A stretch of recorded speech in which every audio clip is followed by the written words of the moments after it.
Hi everyone, it's Mrs. Little here. As you know, last week we finished up our story called Freckle Juice, and today we're going to start reading this story called Charlie and the Chocolate Factory by Roald Dahl, illustrated by Quentin Blake. Chapter 1. Here comes Charlie. These two very old people are father and mother of Mr. Bucket. Their names are Grandpa Joe and Grandma Josephine.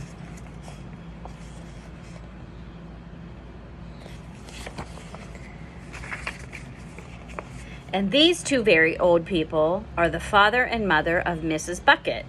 Their names are Grandpa George and Grandma Georgina. This is them up here. Now we're going to look at these two people. This is Mr. Bucket. This is Mrs. Bucket. Mr. and Mrs. Bucket have a small boy whose name is Charlie Bucket. Here they are, Mr. and Mrs. Bucket. This is Charlie. How do you do? And how do you do? And how do you do again? He is pleased to meet you.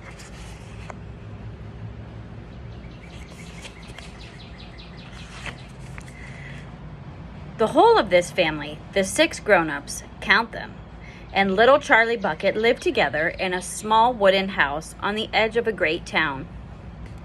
The house wasn't nearly large enough for so many people, and life was extremely uncomfortable for them all. There were only 2 rooms in the place altogether, and there was only 1 bed. The bed was given to the 4 old grandparents because they were so old and tired. They were so tired, they never got out of it.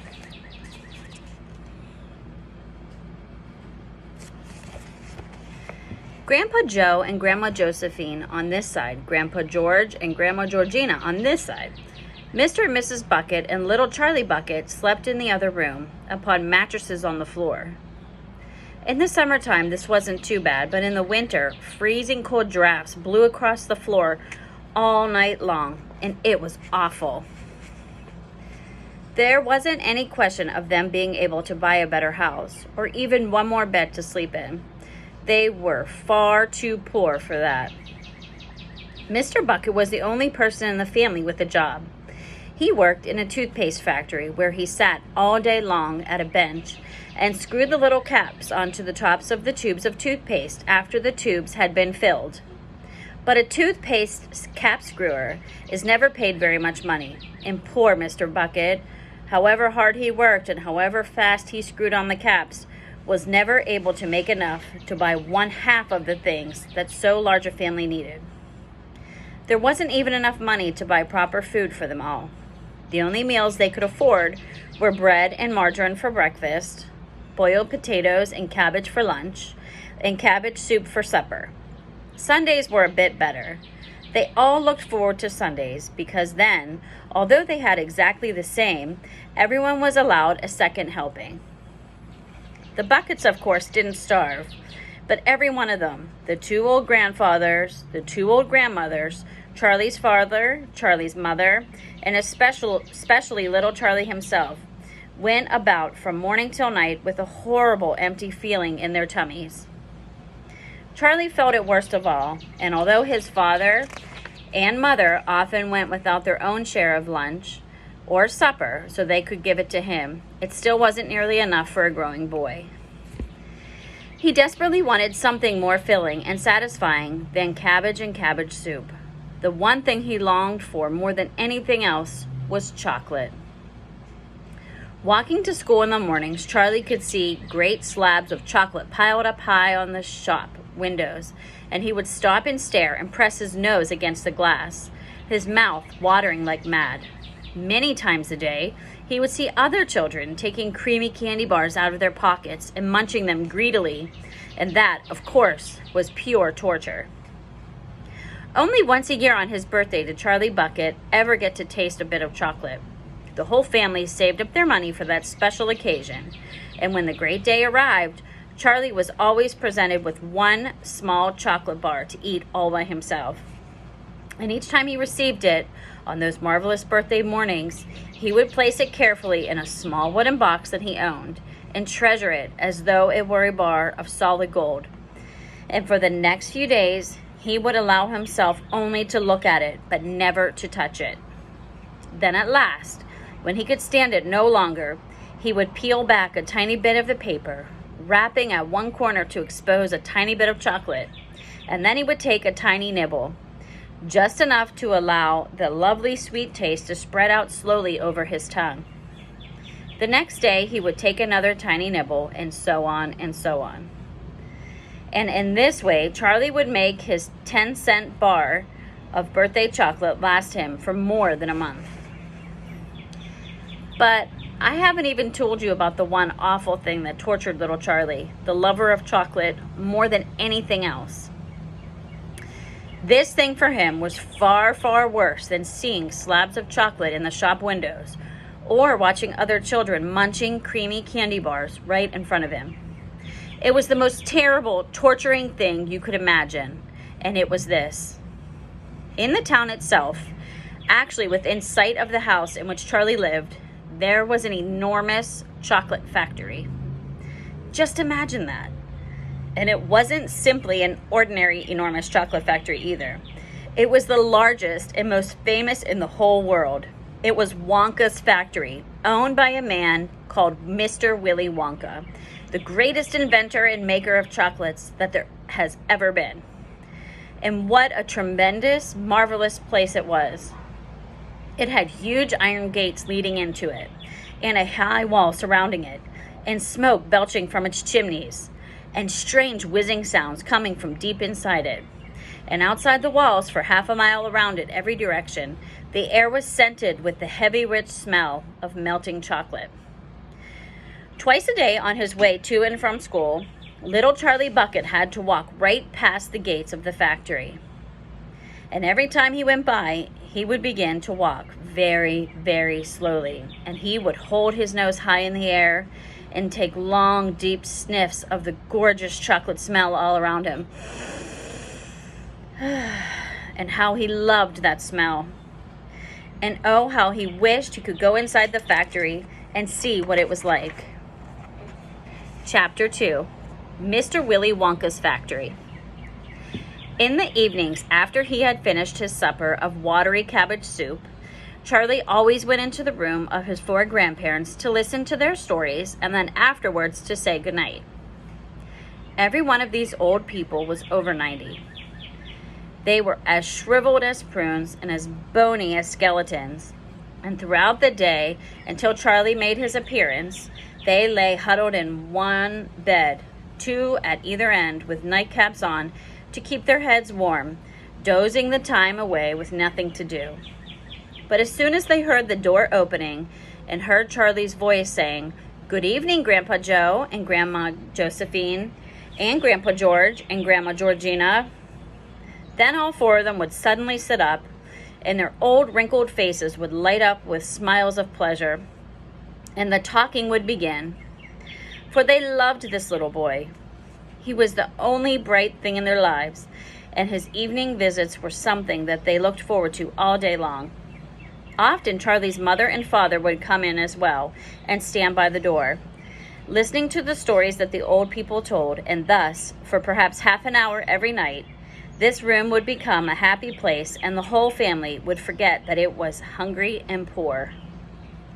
One evening when Charlie went in to see his grandparents, he said to them, "Is it really true that Wonka's chocolate factory is the biggest in the world?"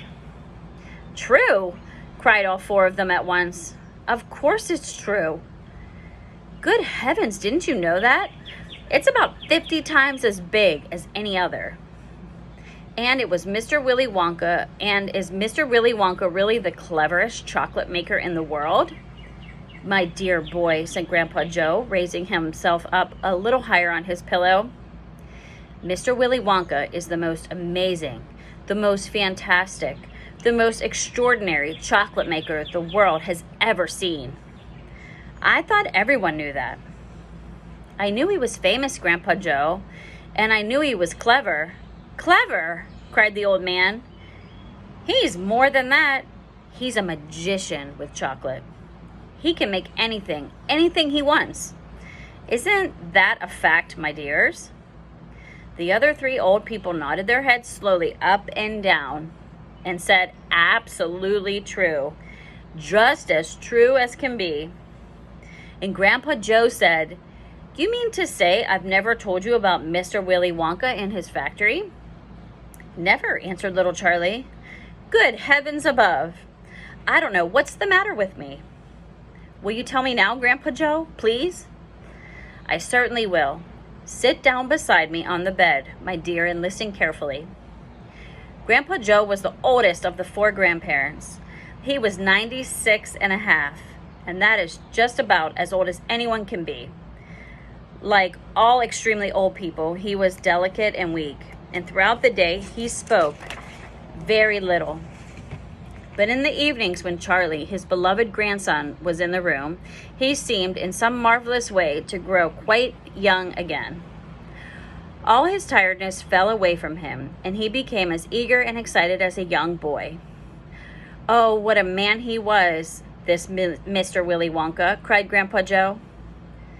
Did you know, for example, that he has himself invented more than 200 new kinds of candy bars, each with a different center, each far sweeter and creamier and more delicious than anything the other chocolate factories can make?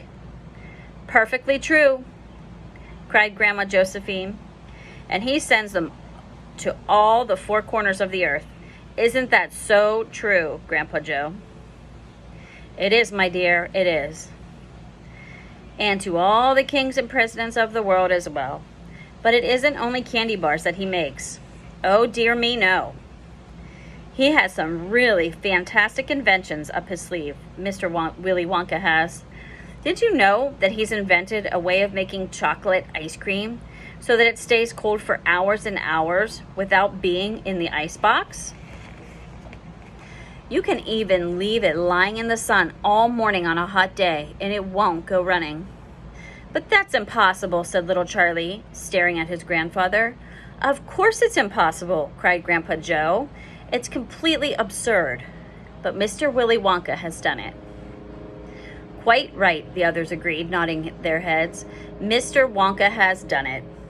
And then again, Grandpa Joe went on, speaking very slowly now, so that Charlie wouldn't miss a word.